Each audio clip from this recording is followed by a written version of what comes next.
Halo pemirsa, Bincang Spesial kembali hadir menemani Anda dengan beragam topik hangat dan isu yang menarik dan ramai juga diperbincangkan di masyarakat. Bersama saya Tiara Dianti, karena setiap suara punya arti, setiap tamu membawa inspirasi. Namun sebelum kita undang narasumber spesial kita kali ini, mari kita simak tayangan berikut ini.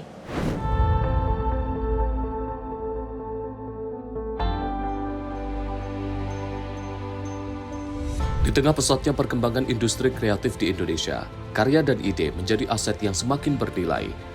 Namun lebih dari sekadar ekspresi, setiap karya memiliki hak yang perlu dilindungi. Hak cipta hadir untuk memberikan kepastian hukum bahwa setiap hasil kreativitas memiliki pemilik yang sah. Melalui Direktorat Jenderal Kekayaan Intelektual, negara berupaya memastikan bahwa karya tidak hanya diapresiasi, tetapi juga dihargai secara hukum. Karena di era digital saat ini, karya dapat dengan mudah didistribusikan, namun di saat yang sama juga rentan untuk disalahgunakan. Disinilah peran hak cipta menjadi penting, tidak hanya untuk melindungi kreator, tetapi juga menjaga nilai ekonomi dari sebuah karya. Lalu bagaimana negara menjawab tantangan ini?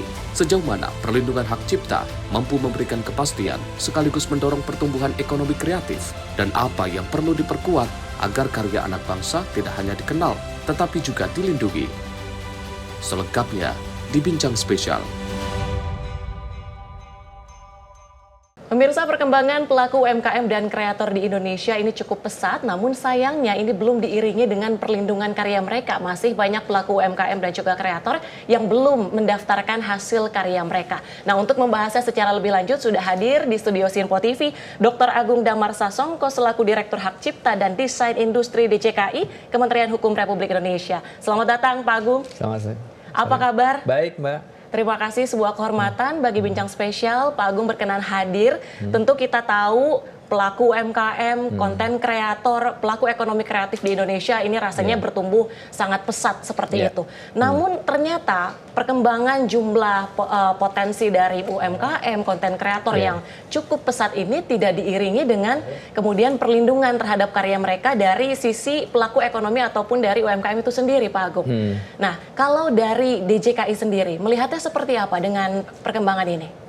Ya, jadi kalau kita melihat dari data yang kami miliki ya, di sini kalau kita lihat bahwa jumlah pelaku usaha di Indonesia itu yang ada 65 juta UMKM. Jadi di situ juga ada 1 jutaan kreator ya di sektor ekonomi kreatif, dan kemudian mungkin yang data yang masuk ke kita baru sekitar 2 juta permohonan atau untuk hak cipta baru mencapai 1 juta permohonan ya, dan kemudian paten itu 200.000 ya, desain industri sekitar 100.000. Jadi artinya masih sangat minim sekali ya. Nah, tentunya di sini kita bisa melihat bahwa tetap DJKI mendorong UMKM pentingnya memberikan proteksi terhadap hasil karya yang dihasilkan oleh UMKM.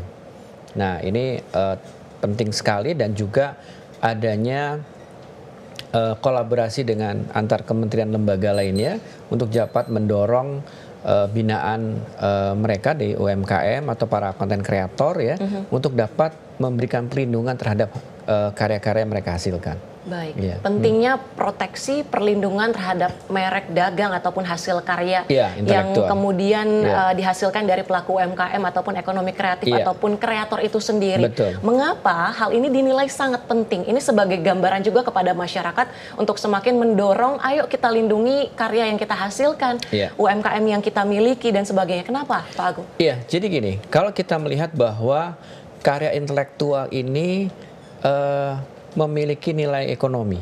Ada valuasi yang melekat pada karya yang dihasilkan. Nah, jadi kalau kita lihat bahwa ide dari sebuah konten dari suatu kreator gitu ya, dia pasti akan menghasilkan sebuah karya yang memang memiliki nilai ekonomi. Nah, katakanlah sebuah produk dengan menggunakan merek, ketika dia menjadi dikenal oleh masyarakat, maka itu memiliki nilai yang tinggi. Betul. Atau sebuah karya film umpamanya, ketika dia menghasilkan sebuah film yang bisa dinikmati oleh masyarakat, tentunya ini juga memiliki nilai ekonomi yang sangat tinggi. Nah, perlindungan terhadap karya-karya ini menjadi penting. gitu kan. Jadi kalau seumpamanya saya punya desain produk ya, seperti kemasan, kemudian desain produk seperti tampilan produk dari produk-produk kayak kursi, meja begitu ya, dengan tampilan yang sangat menarik dan kemudian diberi merek atau diberikan brand di situ. Itu ada aspek karya intelektual yang melekat pada produk tadi. Ya. Kalau kemudian dia tidak dilindungi karya tersebut, kemudian ditiru orang lain, dan kemudian ini booming, Ya, ya, betul. Viral ya. Dan viral dan banyak dibeli oleh orang dengan karya tersebut. Lalu bagaimana? Yang menikmati manfaat ekonomi justru orang lain, bukan kita yang membuat kan. Nah, hal-hal seperti ini juga kita sampaikan kepada UMKM, kepada konten kreator, pada masyarakat yang menghasilkan karya-karya intelektual, kita berikan kesadaran-kesadaran seperti itu. Jadi artinya bahwa perlindungan terhadap karya intelektual itu juga akan memproteksi atau memberikan perlindungan terhadap pembuat karya tersebut dan juga memberikan manfaat ekonomi yang besar. Karena kan juga setiap orang ketika ada produk yang memiliki karya intelektual dan kemudian memiliki valuasi yang sangat tinggi secara ekonomi, itu kan juga akan memberikan jaminan kepada masyarakat bahwa ini adalah produk yang memang memiliki kualitas, gitu kan, sehingga masyarakat juga merasa nyaman dengan membeli produk yang dihasilkan tadi. Perlindungan terhadap karya, mendorong ekonomi, mendorong inovasi, Betul ada sekali. value dinilai dalam sebuah karya yang kita buat yang perlu mendapatkan perlindungan. Itu hal-hal yang memang sebenarnya sangat penting loh untuk dilakukan oleh pelaku UMKM, pelaku ekonomi kreatif, kreator. Tapi mengapa Pak Agung, dari jumlah yang sudah Anda sampaikan di awal tadi perbandingannya sangat jauh ya, dari jumlah pelaku UMKM saat ini, ekonomi kreatif saat ini dengan jumlah pemohon kepada DJKI, mengapa masih begitu banyak yang kemudian belum mendaftarkan karyanya? Iya, jadi kalau di sini tadi saya jelaskan tadi, ini kaitan dengan kesadaran, kesadaran dan juga artinya juga kami dari DJKI, dari pemerintah juga melihat bahwa dukungan terhadap UMKM itu juga sangat tinggi. Artinya ketika dilakukan biaya untuk pengajuan permohonan itu pun juga terjadi perbedaan. Yang untuk UMKM itu harganya lebih rendah. Seperti contohnya untuk merek ya, biaya normalnya 1.800.000 gitu ya. Kemudian untuk UMKM hanya 500.000. Jadi ada perbedaan-perbedaan yang bisa sangat mendukung kepada UMKM. Nah, tentunya di sini bahwa UMKM juga sangat dimudahkan dengan sistem permohonan yang sekarang bisa secara online dan pembayaran pun juga bisa secara online. Jadi artinya banyak kemudahan yang bisa mendukung kepada UMKM. Nah, tinggal sekarang membangun kesadaran tentang pentingnya perlindungan kekayaan intelektual. Gitu. Itu yang paling kita kembangkan dan tentunya kita dengan berbagai cara memberikan edukasi dan juga kita juga membangun kesadaran tadi melalui media sosial kita dan juga kami di dalam website kita juga ada edukasi kekayaan intelektual. Jadi kita bisa belajar kekayaan intelektual itu bagaimana kekayaan intelektual dan bagaimana memberikan perlindungan dan bagaimana proses yang bisa dilakukan secara mudah dan sebagainya. Gitu. Baik, berapa langkah ataupun sejumlah langkah ini sudah dilakukan untuk kemudian mempermudah pelaku UMKM untuk mendaftarkan hasil karyanya tadi melalui sistem ataupun website secara online juga bisa dilakukan. Kemudian ada biaya yang dinilai terjangkau untuk, karena memang untuk biaya ini range-nya berbeda begitu ya. Untuk dari UMKM dan juga pelaku usaha lainnya dan juga sosialisasi melalui media sosial yang diharapkan tentu ini lebih bisa menjangkau di berbagai pelosok di dalam negeri, harapannya seperti itu Pak Agung. Lalu apakah ada pernah konsep mungkin seperti door to door atau mungkin di public space di pusat perbelanjaan untuk kemudian lebih menarik perhatian dari pelaku UMKM ini untuk lebih sadar untuk mendaftarkan hasil karyanya? Iya, kita juga ada kegiatan-kegiatan seperti mobile IP clinic ya. Jadi artinya kita ada konsultasi kekayaan intelektual secara on the spot kepada masyarakat ya. Itu di tempat-tempat pusat perbelanjaan atau pusat-pusat keramaian gitu ya. Itu sudah selama berapa tahun terakhir sudah banyak melaksanakan seperti itu. Jadi supaya masyarakat juga gampang mengakses, dan kemudian juga kami juga ke perguruan tinggi, ke sekolah-sekolah ya. Kita juga ada punya yang namanya guru kekayaan intelektual, yang artinya mereka juga akan mengajarkan kesadaran-kesadaran sejak dini kepada lembaga pendidikan ya, dan sampai dengan perguruan tinggi. Tentu kita harapkan berbagai langkah yang telah dilakukan oleh DJKI ini bisa semakin menarik minat daripada pelaku UMKM, ekonomi kreatif dan juga kreator. Karena lagi-lagi itu sangat penting perlindungan hasil karya yang sudah dibuat seperti itu, ada perlindungan hukum ya. Betul. Lebih tepatnya ada perlindungan hukum yang kemudian ini diharapkan bisa menarik banyak minat juga, karena tadi ternyata perbandingannya sangat jauh untuk sampai saat ini. Lalu Pak Agung, kalau misalnya kita melihat hak kekayaan intelektual itu ternyata banyak bentuknya seperti itu, dan terdapat berbagai karakteristik. Bagaimana pelaku usaha ini kemudian bisa mencocokkan kekayaan intelektual ya dengan bisnisnya? Mungkin ada yang masih merasa bingung atau seperti apa, dibuka diskusi, layanan konsultasi?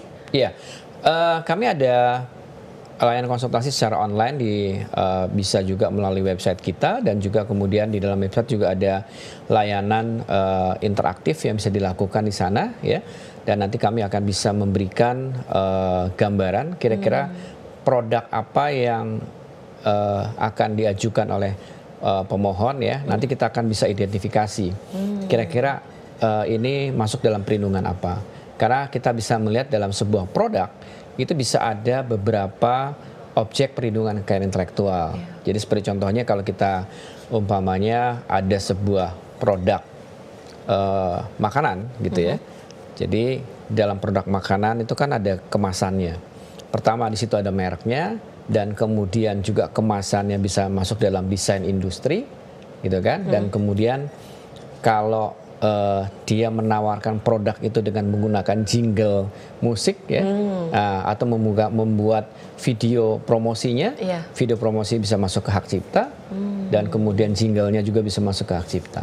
Gitu. Nah kemudian kalau dia umpamanya di kemasannya dia membuat sebuah inovasi baru, umpamanya dia ada penutup untuk klep untuk kemasannya tadi dengan teknologi inovasi yang baru, itu bisa masuk ke paten umpamanya gitu. Nah jadi banyak aspek yang perlindungan kekayaan intelektual dalam sebuah produk. Nah dengan dia menceritakan produknya, nanti kita bisa identifikasi apa yang harus diajukan, dilindungi gitu ya. Nah, seperti itu. Jadi layanan konsultasi ini hal yang menarik dan juga patut loh untuk dicoba oleh para pelaku UMKM ekonomi kreatif, untuk kemudian jika memang masih terasa bingung gitu dengan produknya, bagaimana proses perlindungan karyanya ini, ternyata ini bisa salah satu yang dimanfaatkan seperti itu. Nah, Pak Agung, kalau misalnya tadi juga berbicara terkait dengan bagaimana potensi dari kekayaan intelektual dalam mendorong pertumbuhan ekonomi. Nah, khususnya ekonomi kreatif dari sektor UMKM, ini korelasinya seperti apa, Pak Agung? Iya, jadi kan sekarang kalau kita lihat bahwa pertumbuhan dari ekonomi kreatif itu sangat tinggi kan. Jadi kalau kita lihat bahwa di semua negara pertumbuhan ekonomi juga bisa berbasis pada pengembangan ekonomi kreatif. Jadi seperti contohnya sekarang kita lihat bahwa ada subsektor dari ekonomi kreatif, ada animasi, ada game ya, terus kemudian juga ada kuliner gitu ya, dan kemudian juga ada musik, ya, film, dan banyak konten-konten kreator yang dihasilkan. Nah, tentunya di sini kita bisa melihat bahwa ini juga bisa meningkatkan pendapatan negara, ya, karena mulai ekonomi. Seperti contohnya sekarang tingkat kuliner di Indonesia ini cukup tinggi loh, gitu kan. Nah, kalau kita lihat dari tingkat kuliner, kita bisa melihat bahwa ada brand yang digunakan di dalam kuliner tadi. Nah, itu berarti kan kita bicara perlindungan merek. Nah, dengan banyak orang menggunakan merek tadi, dan kemudian ada perputaran ekonomi di situ, gitu ya. Dan kemudian juga kita bisa lihat bahwa banyak karya film yang dihasilkan oleh Indonesia. Ini sekarang juga kita melihat bahwa orang sudah mulai menggembari film-film nasional kita. Nah, artinya pertumbuhan film juga semakin meningkat. Dan artinya banyak konten-konten kreator yang membuat karya-karya film itu juga mungkin diminati dan memiliki tempat di masyarakat. Sehingga perputaran ekonomi kan juga semakin tinggi di situ. Nah, jadi memang sebuah karya yang memiliki valuasi ekonomi yang tinggi ini juga merupakan bagian dari perlindungan dan juga pertumbuhan ekonomi. Gitu. Baik, berarti memang banyak potensi kekayaan intelektual dalam mendorong pertumbuhan ekonomi, khususnya ekonomi kreatif. Kalau misalnya kita berbicara terkait dengan kolaborasi, lagi-lagi ini untuk meningkatkan semakin banyak pemohon yang kemudian mendaftarkan hasil karyanya. Bentuknya seperti apa dengan tadi di awal Pak Agung menyebutkan dengan lintas kementerian seperti itu. Betul. Bagaimana dengan pemerintah daerah untuk menjangkau daerah-daerah yang memang mungkin masih terbilang jauh ataupun terpelosok seperti itu, dan juga mungkin dengan komunitas-komunitas, menggait komunitas agar lebih tercapai informasinya seperti apa Pak Agung? Jadi kalau kami dari Kementerian Hukum ini juga memiliki kantor wilayah Kementerian Hukum di seluruh wilayah Indonesia, di seluruh provinsi Indonesia, dan mereka juga melakukan koordinasi dan juga melakukan kerjasama dengan pemerintah daerah. Dan tentunya sudah banyak pemerintah daerah yang memberikan dukungan penuh terhadap pengembangan kekayaan intelektual di wilayah. Gitu ya. Nah, seperti kita lihat bahwa pertumbuhan terhadap perlindungan kekayaan intelektual di beberapa kota besar sudah sangat pesat gitu ya. Dan juga sekarang dimulai di kabupaten kota dan sebagainya sudah mulai banyak mengembangkan gitu, kesadaran-kesadaran seperti itu. Gitu. Baik, dengan kolaborasi lintas kementerian, pemerintah daerah, ini diharapkan juga dapat menjangkau kesadaran dari pelaku UMKM ataupun ekonomi kreatif untuk mendaftarkan hasil karyanya. Namun kita akan kembali usai jeda, tetaplah bersama kami di Bincang Spesial Sinpo TV, karena setiap suara punya arti, setiap tamu membawa inspirasi.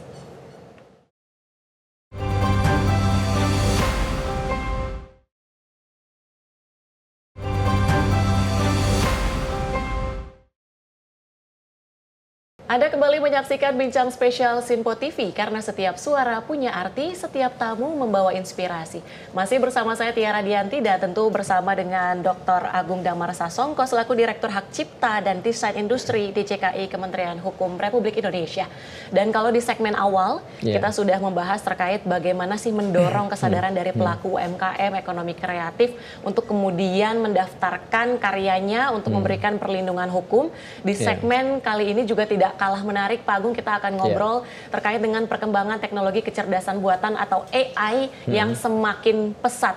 Namun saking pesatnya ini memang di satu sisi bisa jadi peluang, namun di satu sisi menjadi tantangan karena ini ada kaitannya dengan karya cipta dari seorang manusia ataupun kreator manusia.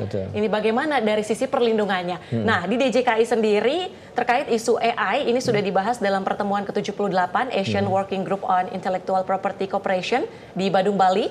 Apa yang kemudian disoroti oleh pemerintah Indonesia terkait dengan perkembangan kecerdasan buatan AI ini terkait dengan perlindungan kekayaan intelektual? Memang minggu yang lalu itu memang ada pertemuan ASEAN Working Group ya, yang ke-78 di Bali, dan memang di situ membahas tentang action plan 5 tahun ke depan ASEAN, terutama untuk kaitannya dengan kekayaan intelektual. Dan memang kalau kita berbicara mengenai kecerdasan artifisial atau AI, ini memang perkembangannya begitu pesat, ya. Dan tentunya adalah bagaimana hukum nasional dari masing-masing negara ini memberikan perlindungan kepada karya-karya kreatif, gitu ya. Jadi memang di beberapa negara sepakat bahwa sebenarnya kalau kita lihat dari karya yang dihasilkan oleh AI, ini kan sepenuhnya memang kita bisa melihat ada yang karya yang sepenuhnya dibuat oleh AI dan ada karya yang memang dia idenya dari manusia, dan kemudian dia AI sebagai tools, sebagai untuk melengkapi atau alat bantu? Ya, sebagai alat bantu gitu ya. Nah, kalau kita melihat di sini dalam perkembangannya, dalam hak cipta itu dilihat adalah karya orisinalitas. Yeah. Original tadi artinya dibuat benar oleh manusia. Nah, kalau sekarang ada sebuah karya yang kemudian kita serahkan kepada AI, ketika kita ada prompt, kemudian AI tadi dengan data latihnya dia akan mengenerate apa yang kita minta. Ketika dia mengenerate, dia akan mengambil dari beberapa sumber. Nah, dari berbagai sumber inilah kemudian akan ada persinggungan dengan karya cipta orang lain. Yeah. Nah, itu yang menjadi persoalan hukum berikutnya. Kan gitu. Nah, ketika ada persinggungan dengan karya cipta orang lain, maka banyak orang yang melihat bahwa di sini perlunya pelindungan juga terhadap data-data atau karya-karya orang lain yang digunakan dalam OpenAI tadi. Yeah.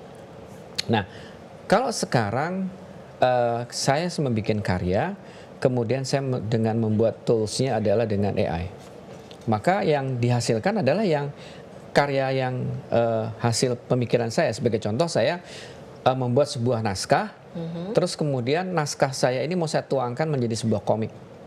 Naskah saya buat, kemudian saya membuat tokohnya, karakternya, segala macam, dan terus kemudian untuk menuangkan gambarnya tadi, saya menggunakan AI. Nah, yang dilindungi sebagai hak cipta saya adalah yang naskah tadi. Yang AI tadi nggak bisa dikatakan sebagai karya yang hasil cipta saya. Nah, ini kasus yang berkembang yang ramai, yang banyak dibicarakan adalah kasus di Amerika yang kaitan dengan judul Zara with the Down. Nah, kantor hak cipta Amerika itu menganulir pencatatan hak ciptanya Castanova itu karena dia mencatatkan hak cipta komik, gitu ya. Nah, ternyata komiknya dengan menggunakan aplikasi AI. Nah, kemudian kalau dengan menggunakan aplikasi AI untuk membuat komiknya tadi, maka kecenderungannya kalau ada orang membuat komik dengan aplikasi yang sama, pasti akan juga menghasilkan bentuk yang sama dengan itu. Tapi yang membedakan adalah naskahnya.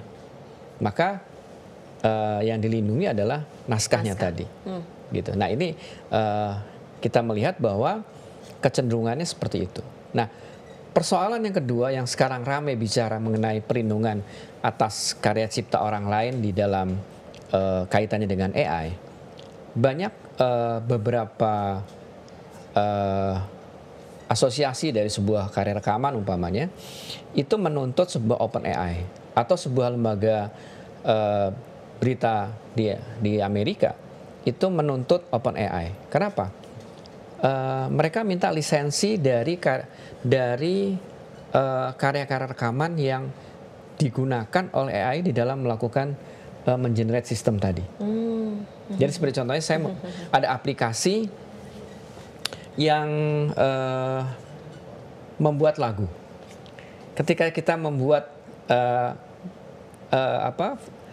perintah gitu ya, atau meminta tolong buatkan lagu dengan genre tertentu disebutkan ya, dengan K-pop, torrentnya segala macam, pasti dia akan mengambil source-nya dari beberapa sumber yang seperti yang kita sarankan dan kita mintakan tadi. Gitu. Nah, pasti dia akan bersinggungan dengan karya cipta orang lain. Iya, betul. Nah, itu beberapa usulannya adalah yang pembuat konten aplikasi ini harus membayar license kepada sebuah asosiasi atau institusi yang memang mengelola karya-karya tadi. Yeah. Gitu. Seperti saya perusahaan rekaman, dia bekerja sama dengan OpenAI atau bersama dengan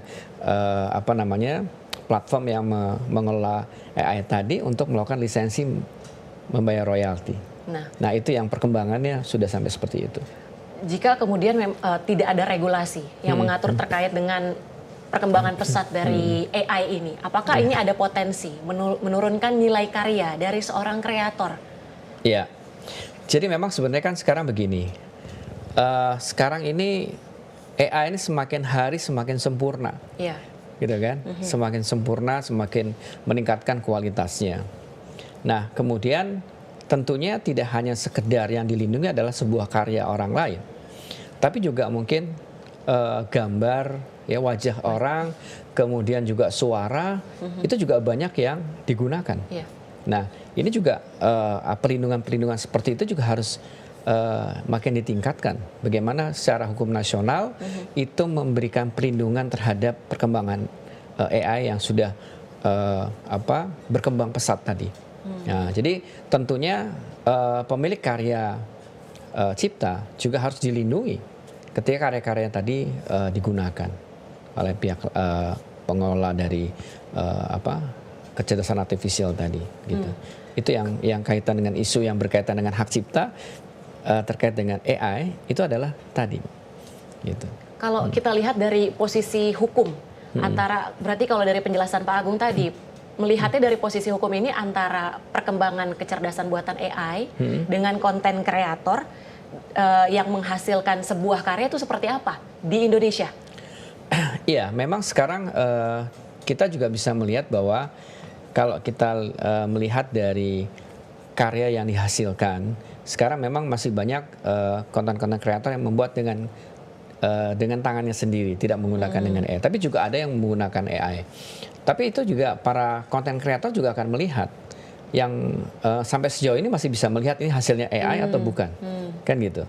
Nah, tentunya juga akan bisa dibedakan untuk saat sekarang ini. Tapi ke depan kita nggak tahu ya, bisa jadi lebih sempurna lagi karya-karya tadi kan. Tapi sebenarnya ada beberapa hal yang kita bisa melihat bahwa kalau kita lihat dari hasil diskusi dengan teman-teman konten kreator, bahwa sebenarnya karya yang dihasilkan oleh AI untuk sejauh ini bisa dikatakan tidak berkarakter gitu ya. Kalau karya yang dibuat sendiri pasti akan menunjukkan ada kekhasannya, gitu kan. Makanya orisinalitas yang dimaksud dalam Undang-Undang Hak Cipta itu ketika ciptaan itu adalah memiliki kekhasan secara pribadi. Ketika ada orang yang membuat gambar, pasti ada kekhasan yang dimiliki oleh seseorang tersebut dalam membuat sebuah gambar, gitu ya. Dan juga ketika seorang menyanyi, ya, atau mencipta lagu, pasti ada beberapa kekhasan yang dibuat oleh pencipta lagu tadi atau orang yang menyanyi. Pasti ada khas suaranya, kemudian juga ada karakter dari sebuah lagu tadi seperti apa, itu pasti ada, gitu. Tapi sejauh ini ada regulasi pembatasan nggak Pak Agung terkait dengan penggunaan dari AI dalam menghasilkan sebuah karya bagi seorang konten kreator? Ya, sebenarnya sekarang kami dari saat sekarang ini kan Undang-Undang Hak Cipta sedang dilakukan perubahan ya, revisi, dan ini merupakan inisiatif DPR, dan kami dari pemerintah juga melakukan dialog dan juga memberikan masukan terhadap perkembangan yang sekarang terjadi. Dari segi regulasi tentunya kita berkoordinasi dengan kementerian lembaga juga sama-sama menyusun untuk memberikan perlindungan terhadap karya, gitu ya. Kreativitas tidak dibatasi, kreativitas tuh bisa berkembang terus. Tapi yang perlu diberikan perlindungan adalah bagaimana karya yang sudah dihasilkan oleh para konten kreator tadi itu tidak digunakan ya secara tanpa hak, secara tanpa izin dari pemilik konten kreator tadi. Tentunya harus mendapatkan perlindungan, gitu.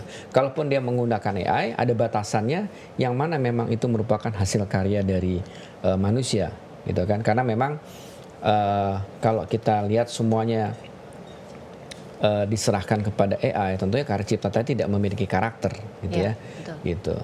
Berarti sebenarnya balik lagi ke segmen awal. Yang penting adalah bagaimana pendaftaran ataupun untuk perlindungan dari hasil karya itu sendiri. Balik lagi ke pelaku ekonomi kreatif ataupun konten kreator untuk kemudian segera melakukan perlindungan ataupun juga mendaftarkan hasil karyanya. Lagi-lagi di tengah perkembangan zaman yang memang sudah sangat cepat sekali seperti itu.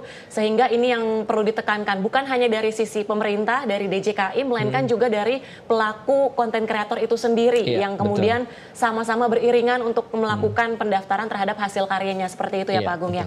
Dan jika pun menggunakan AI ataupun teknologi kecerdasan buatan, apa yang ditekankan? Karena memang sebenarnya itu salah satu yang rasanya tidak mungkin dihindari untuk Iya, di era betul. saat ini. Apa yang menjadi catatan jika memang masih menggunakan teknologi kecerdasan buatan dalam menghasilkan sebuah karya? Ya, jadi tadi kalau kami tentunya melihat bahwa yang menjadi kalau menggunakan kecerdasan artifisial atau kecerdasan buatan tadi, tentunya harus dibedakan mana yang memang yang hasil murni karya manusianya, yang artinya tidak secara otonom semua diserahkan kepada AI, tapi juga ada sentuhan manusianya di situ. Nah, jadi artinya bahwa AI itu sebagai tools untuk menyempurnakan atau mungkin juga membantu karya tadi bisa menghasilkan lebih baik, gitu ya. Nah, jadi artinya seperti contohnya saya membuat sebuah karya, kemudian pewarnaannya melalui AI, gambar saya supaya lebih sempurnakan. Nah, mungkin ini masih ada campur tangan manusia seperti itu. Tapi kalau semuanya sepenuhnya diserahkan ke AI, nah itu nggak bisa dikatakan sebagai karya kita. Betul, gitu tidak ya. ada keorisinalan ataupun Iya, tadi betul. ciri khas Betul. dari konten kreator ataupun dari manusia itu sendiri, Iya. seperti itu. Iya. Lalu bagaimana langkah mungkin yang sudah dilakukan DCKI dalam hal ini untuk mengedukasi konten kreator ataupun juga mungkin masyarakat untuk kemudian lebih bijak menggunakan teknologi kecerdasan buatan atau AI ini dalam menghasilkan sebuah karya? Ya, ya memang tentunya kita dalam kegiatan sosialisasi juga kita mendiskusikan hal ini untuk memberikan batasan-batasan seperti apa. Dan di dalam pembahasan rancangan undang-undang hak cipta yang akan datang ini pun juga kami melakukan diskusi dengan para konten kreator. Jadi kira-kira batasannya akan seperti apa dan kemudian dalam penuangan dalam peraturan akan seperti apa. Tapi yang jelas bahwa peraturan ini tidak mengekang ya kreativitas, tapi justru menumbuhkan terus kreativitas ya, dan kemudian yang tentunya karya hasil olah pikir manusia ini yang menjadi salah satu bagian dari pelindungan dari karya intelektual tadi. Gitu. Di tengah perkembangan teknologi kecerdasan buatan Iya. ini, di tengah tantangan, saya bisa melihat ini sebagai sebuah tantangan. Pak Agung, apakah Indonesia bisa mampu menghadapi era AI ini tanpa mengorbankan hak dari para kreator? Saya pikir mampu. Ya, saya pikir mampu. Indonesia banyak konten-konten kreator yang sangat memiliki talenta yang tinggi ya, dan juga untuk meningkatkan pertumbuhan ekonomi yang berbasis pada ekonomi kreatif, itu saya pikir Indonesia juga sudah cukup maju mengenai hal itu, dan tentunya juga keberpihakan terhadap perlindungan atas hasil olah pikir manusia itu juga menjadi penting. Gitu. Baik, Nah. terkait dengan menyikapi perkembangan AI untuk kemudian perlindungan terhadap hasil karya ini untuk koordinasi ataupun mungkin komunikasi dengan negara-negara lain, Iya. menyikapinya seperti apa, Pak Agung? Ya, kami dalam setiap pertemuan-pertemuan internasional ya, apalagi ketika ada pertemuan Standing Committee Copyright and Related Right di WIPO, di World Intellectual Property Organization, itu selalu menjadi pembahasan mengenai digital environment. Jadi kita di sana membahas tentang perkembangan digital dan juga terkait dengan salah satunya adalah mengenai AI. Itu juga bagaimana hukum nasional mensikapi ini terhadap persoalan-persoalan yang tersebut, dan kemudian bagaimana negara-negara itu juga membuat pemaparan dan kemudian ada sharing experience ya untuk melihat bagaimana perkembangan AI di negara masing-masing dan kira-kira bagaimana perlindungan atau memberikan perlindungan pada konten-konten kreator terhadap perkembangan digital tadi. Nah, itu tentunya menjadikan satu bahan masukan juga buat Indonesia tentunya, dan juga kita saling menukar informasi dan juga menjadi masukan untuk dalam pengembangan sistem hukum hak cipta di Indonesia. Baik, Gitu. forum-forum internasional yang diikuti oleh negara-negara ini juga semakin membuat menambah referensi seperti itu untuk regulasi untuk pemerintah Indonesia sendiri. Pak Agung, kita jeda dulu dan pemirsa nanti kita akan kembali usai jeda. Tetaplah bersama kami di Bincang Spesial Simpo TV.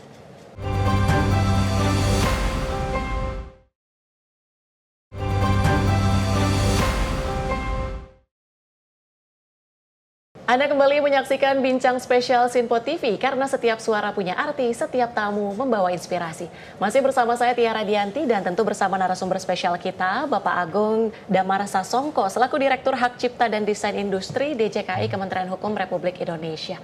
Kalau misalnya di segmen sebelumnya, tadi Pak Agung kita sudah ngobrol terkait dengan bagaimana pemerintah Indonesia menyikapi perkembangan kecerdasan buatan atau AI dengan kaitannya perlindungan hak kekayaan intelektual itu sendiri. Di segmen ini kita juga akan ngobrol terkait hal yang tidak kalah menarik terkait dengan kemudahan dalam mengunggah dan juga kemudian membagikan konten di platform, di lintas platform. Ini memang di satu sisi bisa kemudian membuka peluang baru, tapi ternyata ada risiko lain yang harusnya disadari. Nah, risiko tersebut ada ternyata aturan hak cipta yang harus diperhatikan, yang mungkin ini bisa menjadi awareness bagi pemirsa Sinpo TV terkait hal ini. Pak Agung melihatnya seperti apa terkait ini? Iya, memang sebenarnya gini, kalau sekarang kita melihat ketika ada konten yang kita ambil dari platform yang lain, dan tentunya di sini harus ada kita lebih memahami lagi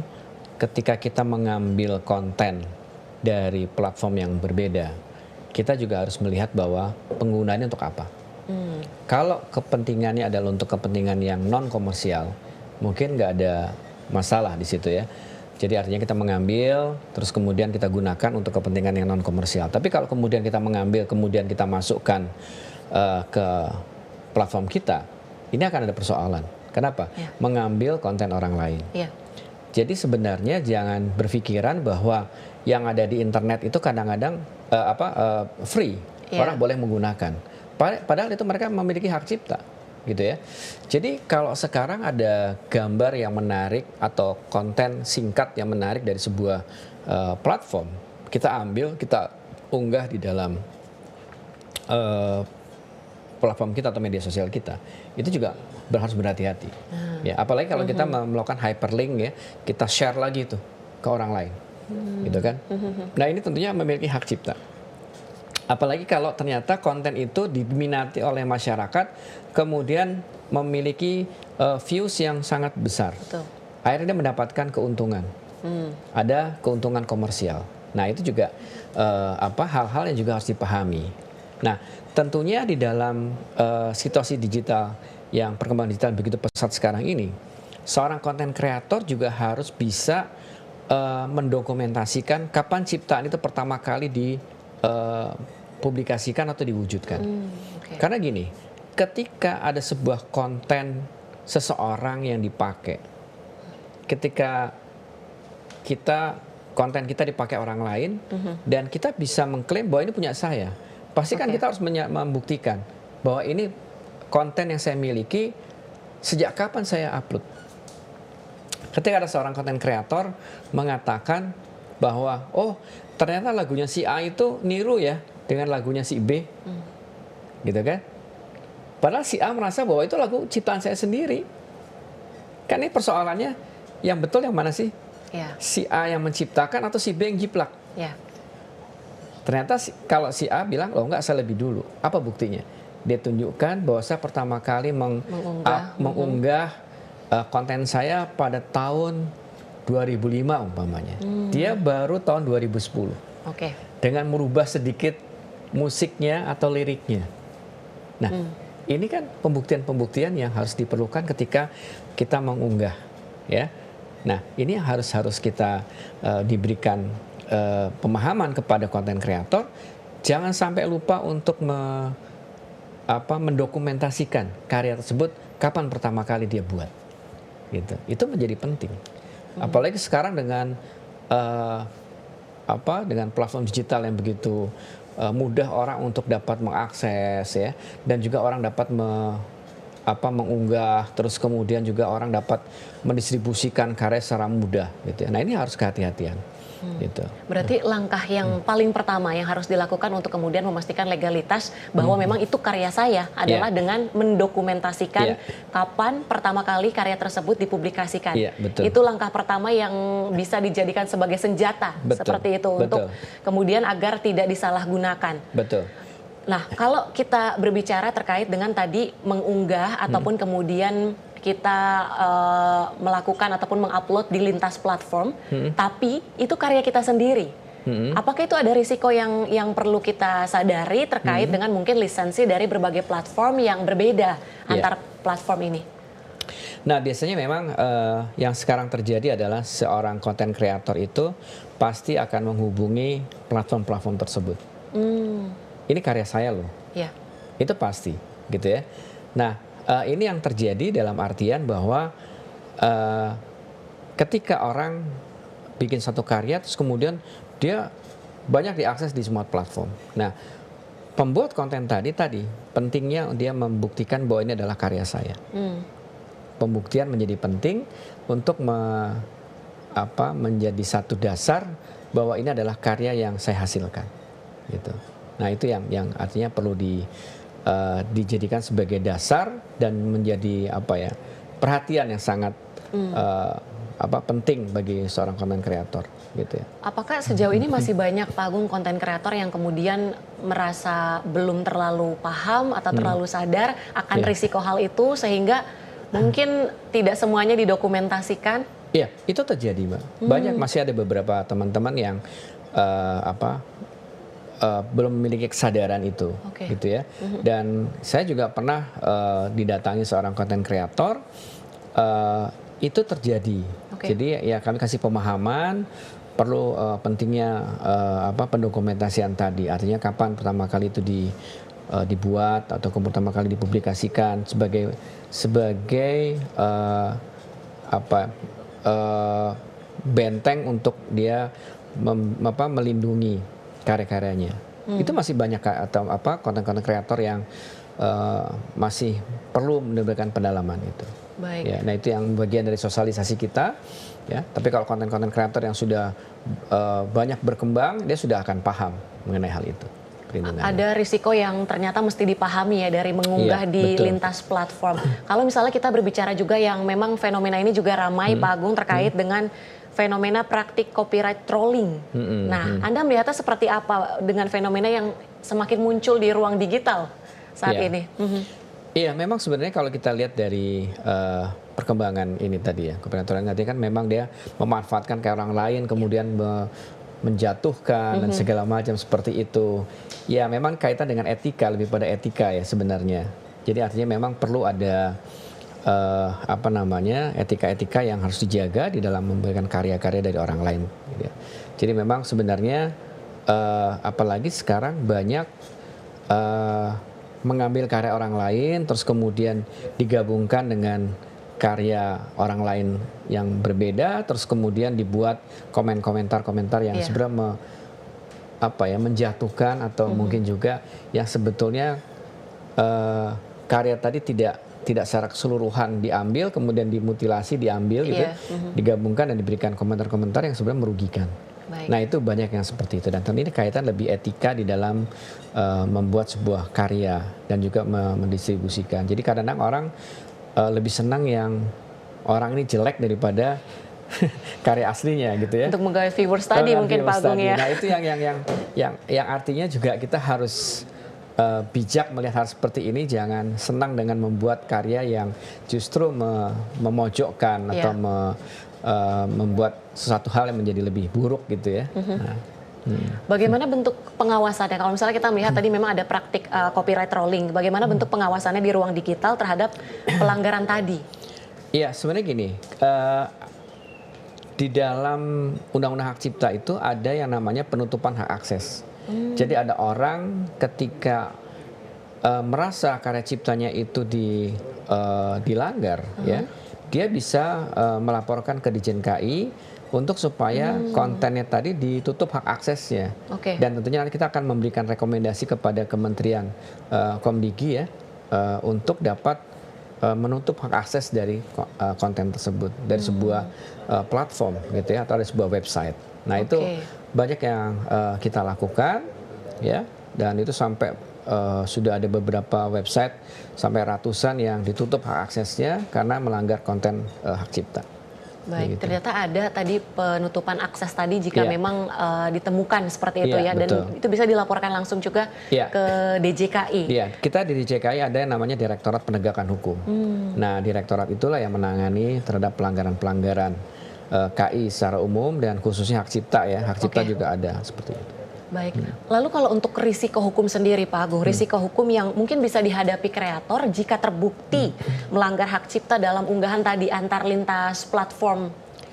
Iya, sebenarnya gini, seorang pencipta itu kan ada yang ada dua hak eksklusif, ada hak moral dan hak ekonomi.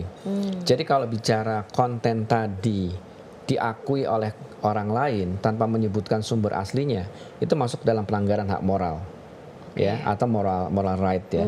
Kemudian kalau ternyata dia tetap disebutkan penciptanya siapa, tapi kemudian dimasukkan ke platform yang lain dan kemudian dia mendapatkan keuntungan ekonomi, ini masuk dalam pelanggaran hak ekonomi. Oke. Dan ini tentunya bisa diselesaikan secara hukum, gitu ya.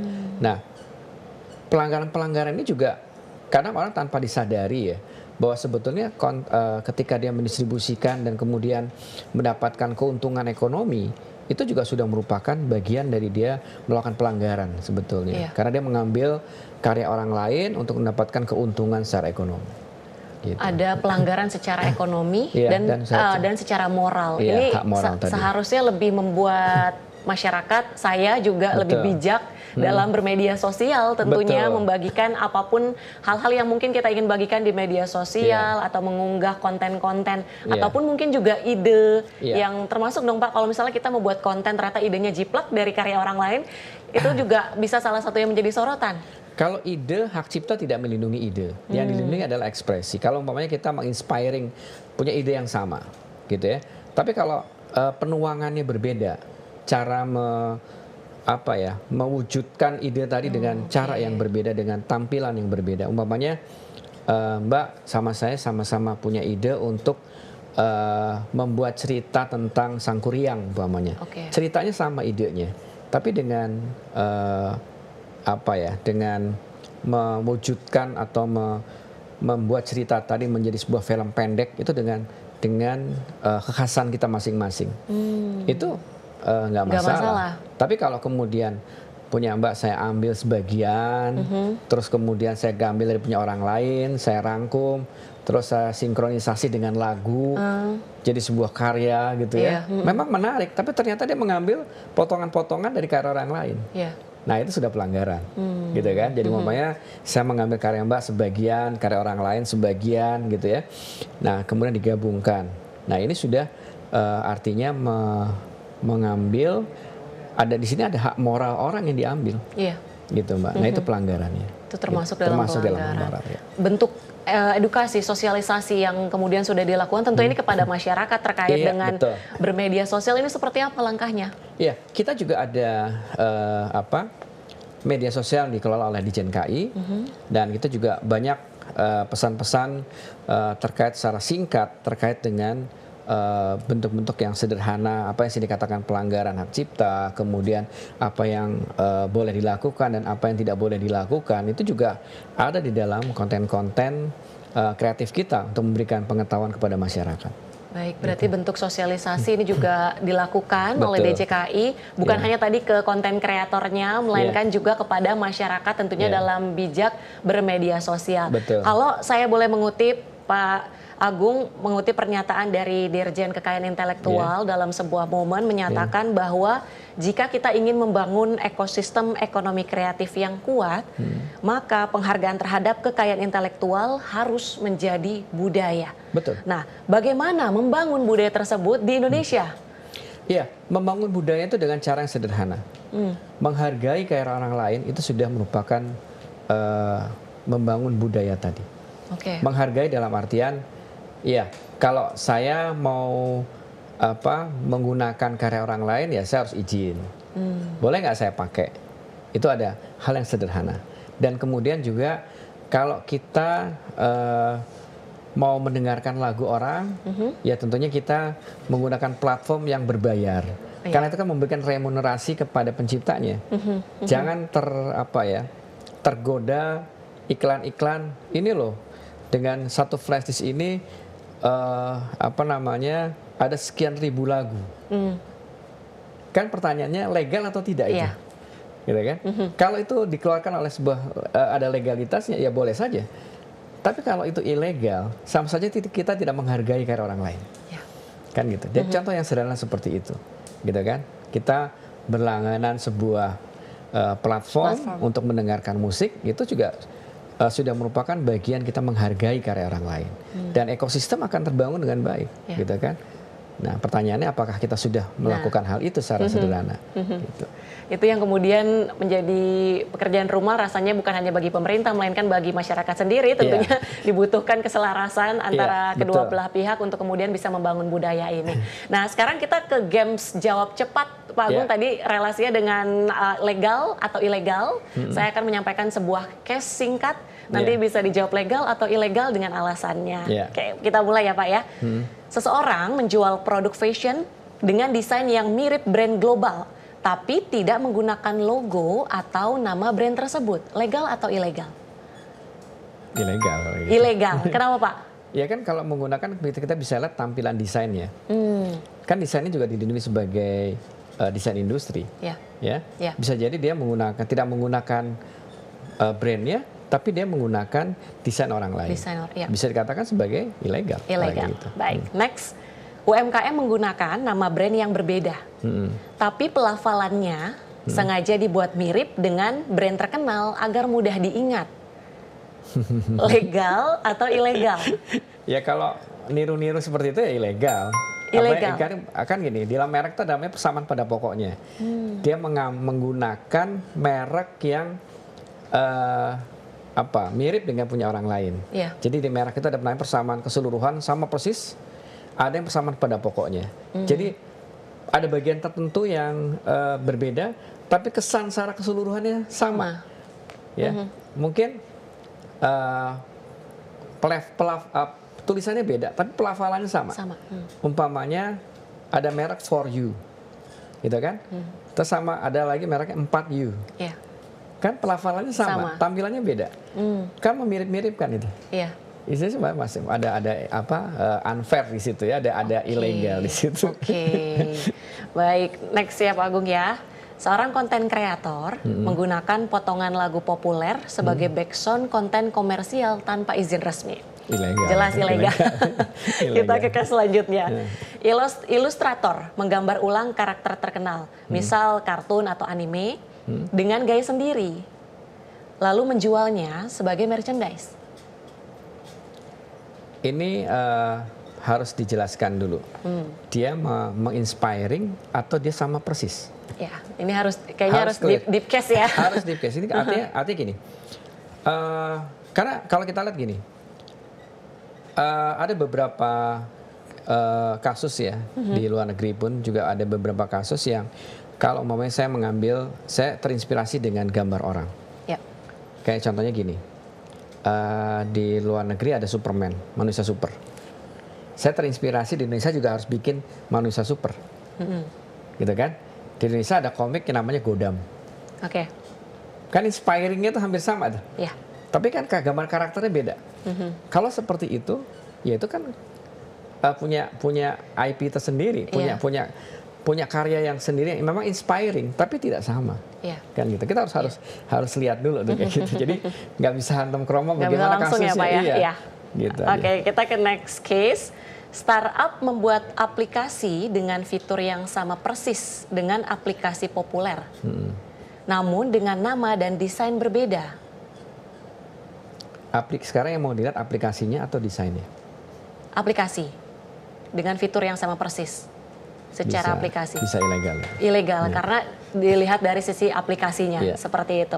Terakhir Pak Agung, sebuah restoran menggunakan resep dari chef terkenal yang sudah dipublikasikan di internet lalu menjualnya secara komersial.